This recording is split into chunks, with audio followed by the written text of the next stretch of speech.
Captain Jake Morrison stood on the bridge of his ship, looking out at the stars. The Aurora's edge was far from Earth, exploring places no human had ever seen before. Jake had been doing this job for 10 years, and he loved every minute of it. "Captain, we're getting a strange signal," said Ben Rodriguez from his station. Ben was the ship's communications officer, and he was very good at his job. Jake walked over to Ben's station. "What kind of signal?" "It's weak, but it looks like a distress call. The signal is coming from something small, maybe an escape pod." Dr. Lisa Grant looked up from her work. She was the ship's expert on alien life forms. "If it's a distress call, we should help," Jake nodded. "Set course for the signal. Let's see what we find." The Aurora's edge changed direction and moved toward the signal. After 2 hours, they found what they were looking for. It was indeed an escape pod, but it was badly damaged. Burns and holes covered its surface. "Scan it," Jake ordered. Sophie Williams, the ship's engineer, worked at her controls. "There's one life form inside, Captain. It's very weak." "Bring it aboard," Jake said without thinking twice. The crew used the ship's tractor beam to pull the escape pod into the cargo bay. Jake, Dr. Grant, and Dr. Ryan Clark, the ship's doctor, went down to look at it. When they opened the pod, they found something that made them all stop and stare. Inside was a small alien child no bigger than a human 10-year-old. She had pale blue skin and silver hair. Strange crystal growths covered parts of her body, and she was barely breathing. "She's dying," Dr. Clark said. "These crystal things are growing through her organs." Dr. Grant scanned the child with her equipment. "I've seen this species before in our databases. She's a Zephyrian. They're supposed to be the most dangerous warriors in the galaxy." "She doesn't look dangerous to me," Jake said, looking at the small, hurt child. "She looks like she needs help." They carried the child to the medical bay. Dr. Clark and Dr. Grant worked for hours trying to figure out what was wrong. The crystals were not natural. Someone had put them inside the child's body, and they were slowly killing her. "These are some kind of tracking devices," Dr. Grant said, "but they're also poisoning her. If we don't remove them, she'll die in a few hours." "Can you remove them?" Jake asked. Dr. Clark looked worried. "I can try, but I've never operated on a Zephyrian before. I don't know if she'll survive." Jake looked at the small child on the medical table. She was so young, so helpless. He thought about his own daughter back on Earth, who was about the same age. "Do it," he said. "We can't just let her die." The operation took 6 hours. Jake waited outside the medical bay the whole time. Ben brought him coffee. Sophie brought him food. They all waited together. Finally, Dr. Clark came out. He looked tired but happy. "She's alive." The operation worked. "We removed all the crystal devices." Jake felt relief wash over him. "Will she be okay?" "She needs time to heal, but yes, she should be fine." "There's one problem, though. The devices seem to be connected to her memory centers. She doesn't remember anything about her past."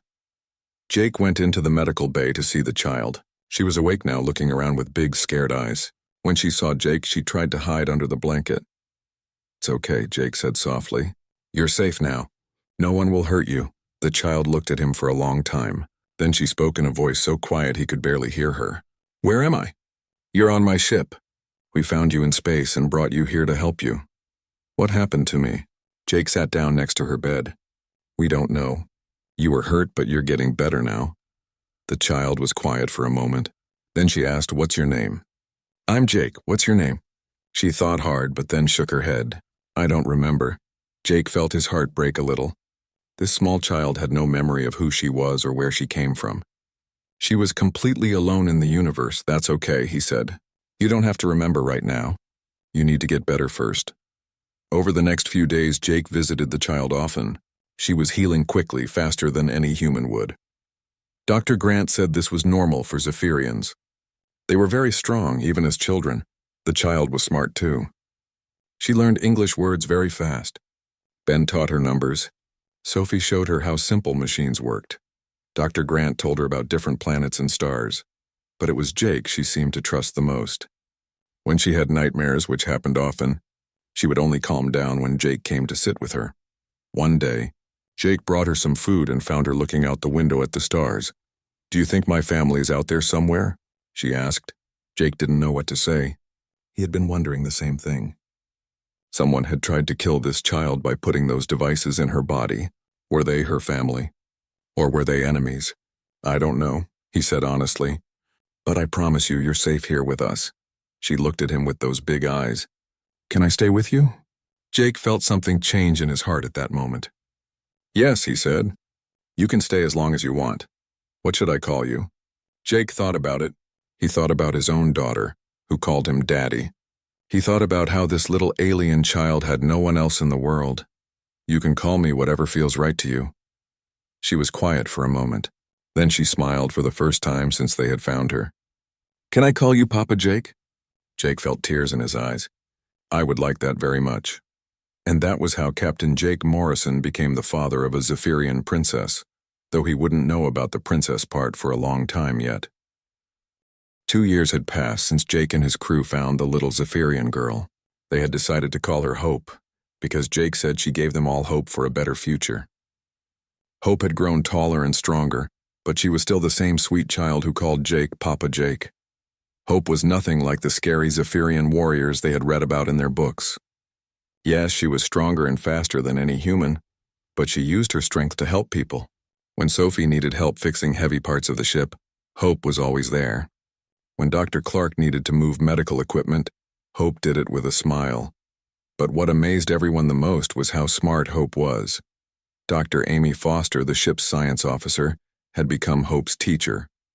Hope learned everything so fast that Dr. Foster had to make new lessons every day. She finished all the math problems I gave her, Dr. Foster told Jake one morning. All of them, even the ones that are supposed to be for college students. Jake wasn't surprised. Hope had been reading adult books for months now. She knew more about space science than some of his crew members. What does she want to learn next? Jake asked. She wants to know about human history. She's very interested in how humans solve problems without fighting. This made Jake smile. Hope was always asking questions about how humans made peace instead of war. She said Zephyrians in her dreams were always fighting, but she didn't like that idea. Hope had dreams sometimes. Not nightmares like before, but strange dreams where she remembered bits and pieces of her past. She remembered big ships and loud voices. She remembered someone with a crown who looked angry. But the dreams were fuzzy, like looking through dirty glass. Papa Jake, Hope said one day while they were eating lunch together, in my dreams there are Zephyrians who are always mad and always fighting. But I don't feel mad inside. I feel happy here with you and the crew. Is that okay? Jake put down his fork and looked at her. Hope feelings aren't right or wrong. They just are. If you feel happy here, then that's good. That's how families are supposed to make you feel. Family? Hope asked. But we're not the same species. Family isn't just about blood, Jake said. Family is about people who love you and take care of you. People who want you to be happy and safe. Do you feel like we're your family? Hope thought about this for a moment. Then she smiled her bright smile. Yes, you're my family. One day, the Aurora's Edge received a distress call from a space station. The station was run by Krellian traders who were known for being mean and not liking other species very much. They're saying pirates attacked them, Ben reported. But Captain, Krellians don't usually ask humans for help. Jake thought about it. We should help anyway. Set course for their station. When they arrived, they found the space station damaged but not destroyed. Jake took a small team over to meet with the Krellian leader. Hope asked to come too. I don't think that's a good idea, Jake said. Krellians don't like aliens, especially Zephyrians. But Papa Jake, maybe I can help. Maybe they just need someone to listen to them. Jake looked at his daughter. Over the past 2 years, Hope had shown amazing ability to talk to people and solve problems. She had a way of making people feel calm even when they were upset. Okay, he said, but you stay close to me. When they arrived at the station, they found the Krellian leader, a big alien with gray skin and sharp teeth, very angry. His name was Gortok, and he was shouting at his workers. Those pirates took our best trade goods, Gortok yelled. If I find them, I'll tear them apart with my bare hands. Jake tried to talk to him, but Gortok was too angry to listen. That's when Hope stepped forward. Mr. Gortok, she said in a calm voice, you must be very upset about losing your goods. Gortok looked down at Hope. His eyes got wide when he saw she was Zephyrian. Most people were scared of Zephyrians, even children. A Zephyrian child? He said, what are you doing with humans? These are my family, Hope said simply. And we want to help you get your goods back. Gortok laughed, but it wasn't a happy laugh. Help? Why would a Zephyrian want to help me? Your people only care about fighting and taking things. Hope looked sad for a moment. Some Zephyrians might be like that, but I'm not. I was taught that helping others is better than hurting them. She walked closer to Gortok. Jake got nervous, but Hope seemed to know what she was doing. Tell me about these pirates, Hope said. What did they look like? Which way did they go? For the next hour, Hope talked to Gortok and his workers. She asked good questions and listened carefully to their answers. She even made some of them laugh when she told jokes that Ben had taught her. By the end of their talk, Hope had figured out which pirate group had attacked the station and where they were probably hiding. The Zachmore pirates like to hide in the asteroid belt near the third planet, Hope told Jake. They probably went there. Jake looked at his daughter with pride. How do you know all this? I listened, Hope said. People tell you a lot when you really listen to them. They found the pirates exactly where Hope said they would be. But instead of fighting them, Hope suggested they try to talk first.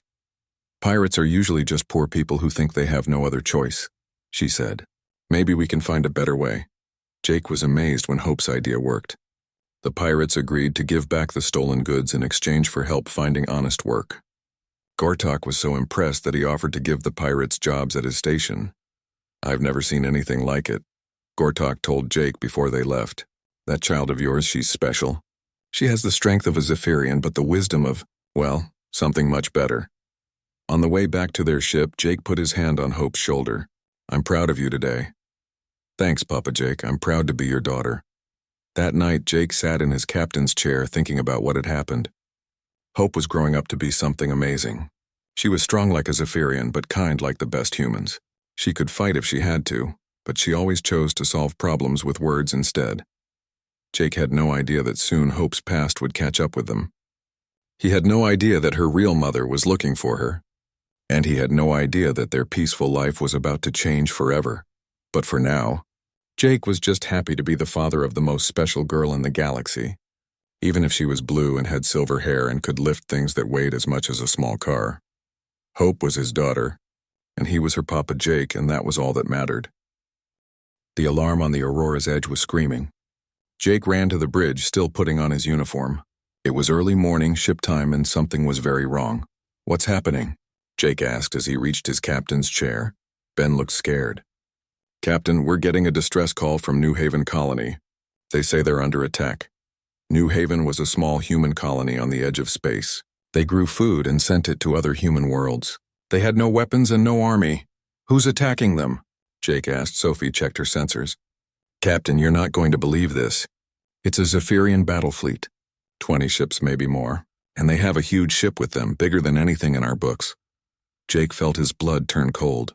Zephyrians didn't attack human colonies. They stayed in their own space and left everyone else alone. Why would they attack farmers? Hope, Jake called out. His daughter came running onto the bridge. She had been reading in her room. Papa Jake, what's wrong? There are Zephyrian ships attacking a human colony. Do you know why they might do that? Hope looked confused and scared. Zephyrians attacking humans, but why? In my dreams, I remember Zephyrians fighting other Zephyrians, but never humans. Jake made a quick decision. Set course for New Haven Colony. Maximum speed. Captain, Dr. Foster said quietly. One human ship against a Zephyrian fleet? That's suicide. I know, Jake said. But we can't just let innocent people die. The trip to New Haven took 4 hours. When they arrived, they found the colony under attack. Zephyrian fighters were flying around the planet, but they weren't destroying everything. They seemed to be looking for something. Ben, try to contact the Zephyrian fleet, Jake ordered. Captain, they're answering. The big ship wants to talk to you. Put them on screen. The screen showed the bridge of the largest Zephyrian ship Jake had ever seen. In the center sat a tall Zephyrian woman wearing a crown made of silver and blue stones. Her skin was pale blue like Hope's, and her silver hair was long and braided. She looked angry and dangerous. Human ship, the woman said in a voice like thunder. I am Queen Zarathek of the Zephyrian Empire. You will leave this system immediately or be destroyed. Jake stood up. He was scared, but he tried not to show it. Your Majesty, I'm Captain Jake Morrison. Why are you attacking this colony? These people have done nothing wrong. The Queen's eyes got narrow. We seek information about our lost princess. These humans know where she is. Jake felt his heart start beating faster. Lost princess? Your Majesty, these are just farmers. They don't know anything about any princess. Do not lie to me, human. the Queen shouted. My daughter's escape pod was found in this system 2 years ago. Someone took her and I will find out who. Hope had been standing behind Jake, listening. Suddenly, she stepped forward where the Queen could see her. Stop hurting innocent people, Hope said in a clear, strong voice. The Queen saw Hope and everything changed. Her angry expression turned to shock. She stood up from her throne, staring at the screen. Zephyra, the Queen whispered. My daughter? Hope looked confused. Zephyra? Is that my real name?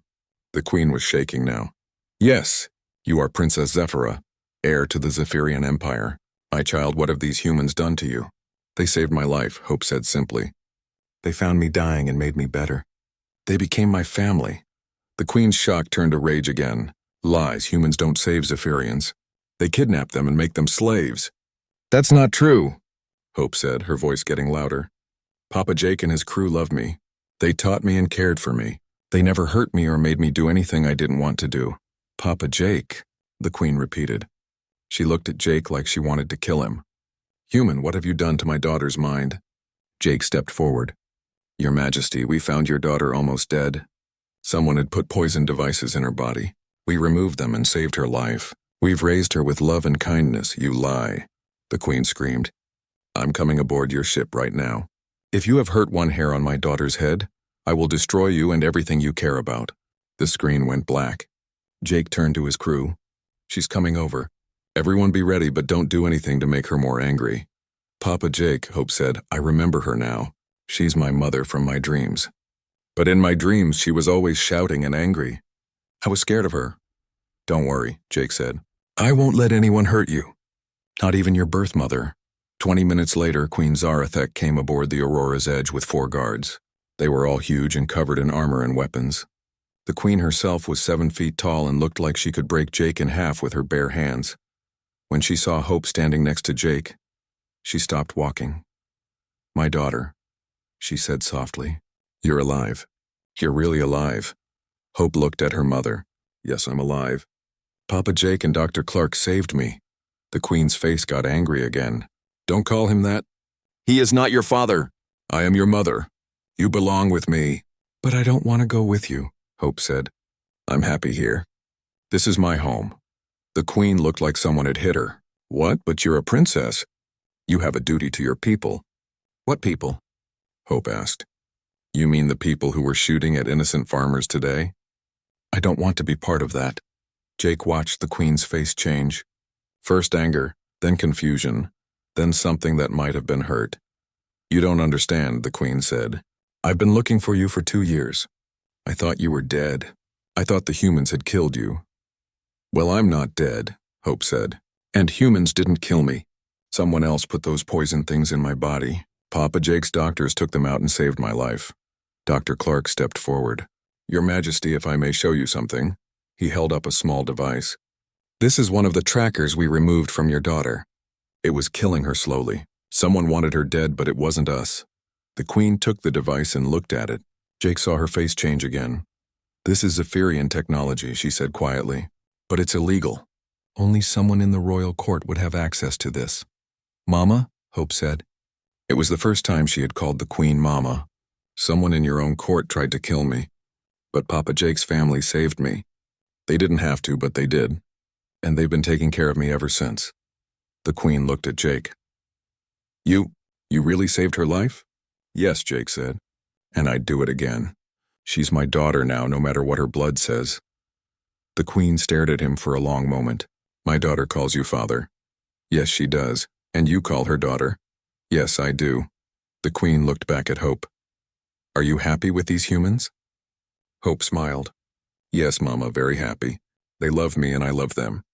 They taught me that being strong doesn't mean you have to hurt people. They taught me that families are made with love, not just blood. The Queen sat down heavily in a chair. She looked tired and confused and sad. I don't understand any of this, she said quietly. You're supposed to be a Zephyrian warrior princess. You're supposed to rule an empire. Maybe I can, Hope said. But maybe I can rule it differently than you do. Maybe I can make it better. And that was when Queen Zarathek realized that her daughter had learned things from the humans that no Zephyrian had ever learned before. Things that might change everything. Queen Zarathek sat in the meeting room of the Aurora's Edge. looking very uncomfortable.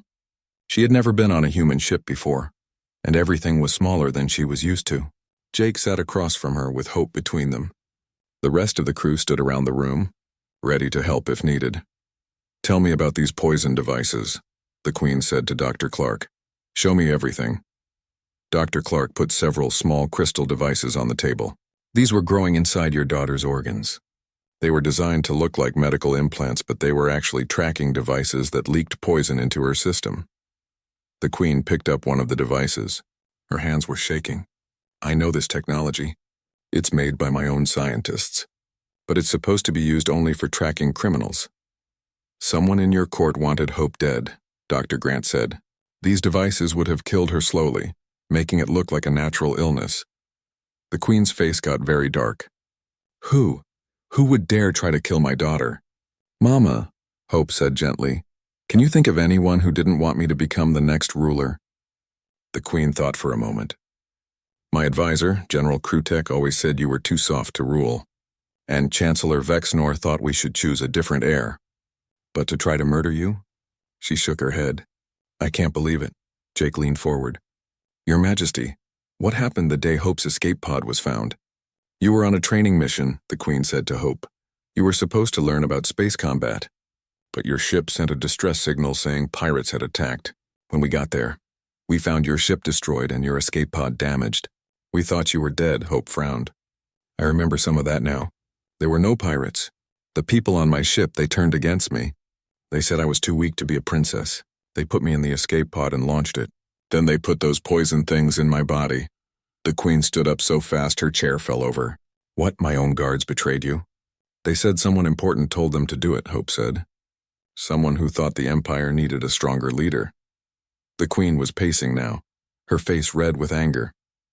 "I'll kill them all. I'll destroy everyone who was part of this." "Mama, no," Hope said. "That's exactly the kind of thinking that made them think I was too weak. If you just kill everyone, you'll never know who was really behind it. And you'll just make more enemies." Jake was amazed at how calm Hope was. She was talking to one of the most powerful and dangerous people in the galaxy, like she was talking to any parent. "Then what do you suggest?" the Queen asked. "We investigate," Hope said. "We find proof. Then we show everyone what really happened. Let the truth make the change, not violence." The Queen stared at her daughter. "You really have learned strange things from these humans." "Good things," Hope said. "Papa Jake taught me that being smart is better than being strong. That making friends is better than making enemies." Queen Zarathek looked at Jake. "You taught her this?" "We all did," Jake said. "My whole crew helped raise her. We taught her everything we know about science, about kindness, about solving problems without fighting." "Show me," the Queen said suddenly. "Show you what?" Jake asked. "Show me how humans solve problems. We have a problem right now. Someone in my court tried to kill my daughter and blamed it on humans. They probably want to start a war between our species. Show me how humans would handle this." Jake looked at his crew. Sophie nodded. Ben gave him a thumbs up. Dr. Foster smiled. "Okay," Jake said. "First we gather information.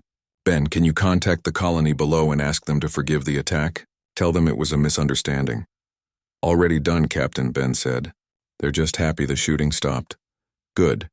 Now we need to find out who in the Zephyrian court is behind this. But we can't just go in shooting. We need proof." Hope turned to her mother. "Mama, do you have recordings of what happened on my ship?" "Of course. All royal ships record everything. Can we look at them?" The Queen nodded. "But not here. The recordings are on my ship." "Then we go to your ship," Jake said. "Together." The Queen looked surprised. "You would come aboard a Zephyrian warship? Without weapons?" "If it helps Hope, yes." An hour later, Jake found himself on the bridge of the largest warship he had ever seen. The ship was called the Void Crusher, and everything on it was huge and black and scary. The Zephyrian crew members all stared at the humans like they couldn't believe what they were seeing. "No human has ever been on this ship," the Queen said. "Many of my people think humans are weak and worthless. What do you think?" Jake asked. The Queen looked at Hope, who was talking to one of the Zephyrian officers in their own language. She was making the officer laugh, which Jake had never seen a Zephyrian do before. "I'm starting to think my people might be wrong about a lot of things," the Queen said quietly. They watched the recordings from Hope's ship on the main screen. At first, everything looked normal. Hope was talking to her guards and teachers. But then Jake noticed something. "Stop the recording," he said. "Go back 30 seconds. On the screen, they could see one of Hope's guards talking quietly into a communication device when he thought no one was looking. "Can you enhance the audio?" Dr. Grant asked.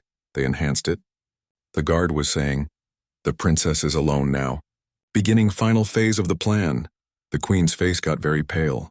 "Guard Captain Thorne. He was one of my most trusted officers." "Keep watching," Jake said. The recording showed Captain Thorne and 2 other guards attacking Hope. She fought back, but there were too many of them. They forced her into the escape pod and injected her with something that made her fall asleep. Then they put the poison devices in her body.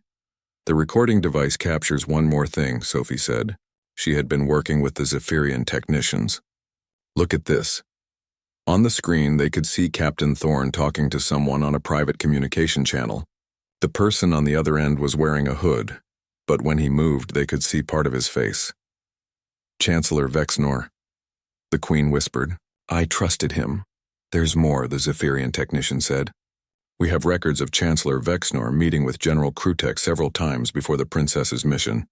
The Queen was shaking with anger. "They planned this together. They tried to kill my daughter and start a war with the humans, also they could take power. What do you want to do about it?" Jake asked. The Queen started to say something about executions and punishments, but then she looked at Hope. "What would you do, my daughter?" Hope thought for a moment. "I would arrest them and put them on trial. I would show everyone the proof of what they did. And then I would ask our people to choose a new way forward." "A new way?" "Yes, a way where we don't rule by fear. A way where we protect people instead of conquering them. A way where we make alliances instead of enemies."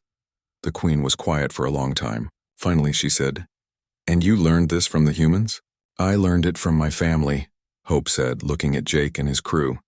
Jake felt proud of his daughter. In just a few hours, she had figured out how to solve a problem that could have started a war between 2 entire species. "Very well," the Queen said. "We'll do it your way. But I have one condition." "What's that?" Hope asked. The Queen looked at Jake. "This human, this Jake Morrison, must come with us to the capital. If we're going to change how Zephyrians think about humans, they need to see what a good human looks like." Jake felt scared and excited at the same time. "Your Majesty, I'm honored, but I'm just a ship captain." "No," the Queen said, looking at Hope. "You're the father of the future Empress of the Zephyrian Empire, and apparently you've done a better job raising her than I did." That was when Jake realized that his life was about to change in ways he could never have imagined. The capital city of the Zephyrian Empire was the most amazing thing Jake had ever seen. Tall silver buildings reached toward the clouds, and flying vehicles moved between them like schools of fish. But what impressed Jake the most was how quiet everything was. He had expected a warrior city to be loud and busy, but it felt more like a library. "My people value order above all else," Queen Zarathek explained as they walked through the royal palace. "But sometimes I think we've forgotten the difference between order and fear." Hope walked between Jake and her mother, pointing out interesting things to Jake. She remembered more of her past now. But she still seemed much happier talking to Jake than to the palace servants, who all looked at her with confusion. "Papa Jake, look at that statue," Hope said, pointing to a huge sculpture of a Zephyrian warrior. "When I was little, I was supposed to pray to it every day and ask to become a great conqueror like him. Did you?" Jake asked. "I tried, but I always ended up asking for other things instead, like hoping that everyone could be happy and safe." The Queen overheard this. "That should have told me something was different about you." They reached the great hall where the trial would take place. It was enormous, with seats for thousands of Zephyrians. But what surprised Jake was that it wasn't just Zephyrians in the audience. He could see representatives from dozens of different alien species. "I invited them all," the Queen explained. "If we're going to change how the Empire works, everyone should see it." Chancellor Vexnor and General Krutek were brought in wearing chains. They both looked angry and defiant. When they saw Jake, their expressions got even nastier. "So," Chancellor Vexnor said loudly, "the Queen brings a human pet to watch our humiliation." "That human saved your princess's life," the Queen said coldly. "Something you failed to do." The trial lasted all day. They showed the recordings of the attack on Hope's ship. They presented the poison devices that Dr. Clark had removed. They brought in witnesses who testified that the Chancellor and General had been planning to take power for months. Through it all, Hope sat next to Jake, translating the parts that weren't in English. She was calm and dignified, but Jake could see she was sad about what had happened. "Are you okay?" he whispered to her. "I'm sad that people I was supposed to trust tried to hurt me," she said, "but I'm happy that the truth is coming out." When all the evidence had been presented, the Queen stood up to announce the punishment. Everyone expected her to order the traitors executed, which was the traditional Zephyrian way. Instead, she said, "Chancellor Vexnor and General Krutek, you are guilty of treason, attempted murder, and trying to start a war between species." The traditional punishment would be death, the crowd murmured. This was what they expected. "But," the Queen continued, "my daughter has taught me that there might be a better way. Instead of death, you will spend the rest of your lives in prison thinking about what you did. And you will work to repair the damage you caused." The crowd was shocked. Some Zephyrians looked angry. Others looked curious. Hope stood up. "May I speak, Your Majesty?" "Of course, my daughter." Hope walked to the center of the hall. She looked very small, surrounded by all the tall Zephyrians, but her voice was strong and clear. "My people," she said, "I know many of you think I'm weak because I was raised by humans. You think humans are soft and worthless, but let me tell you what I learned from them." She gestured toward Jake and his crew who were sitting in the front row. "I learned that being strong doesn't mean hurting others. I learned that the best way to get respect is to give respect first. I learned that when you help other people, they want to help you back." She paused and looked around the hall. "For thousands of years, our empire has grown by conquering and threatening others. We are feared throughout the galaxy. But are we loved? Are we trusted? Do other species want to be our friends?" Some of the alien representatives in the audience nodded their heads. "I think we can be strong and kind at the same time. I think we can protect others instead of conquering them. I think we can build an empire based on friendship instead of fear." An old Zephyrian general stood up. "Princess, that sounds beautiful. But the galaxy is a dangerous place. How can we protect ourselves and others without being warriors?" Hope smiled. "We can still be warriors, General. But instead of fighting to take things from others, we can fight to protect those who can't protect themselves. Instead of making enemies, we can make allies." Another Zephyrian called out, "But what if other species don't want our help? What if they still see us as conquerors?" Jake stood up. He was nervous speaking to so many Zephyrians, but Hope had given him courage. "If I may," he said, "when we first found Hope, I was afraid of her because she was Zephyrian. But after we got to know each other, I realized that what species someone is doesn't matter as much as what kind of person they are." He looked at Hope with pride.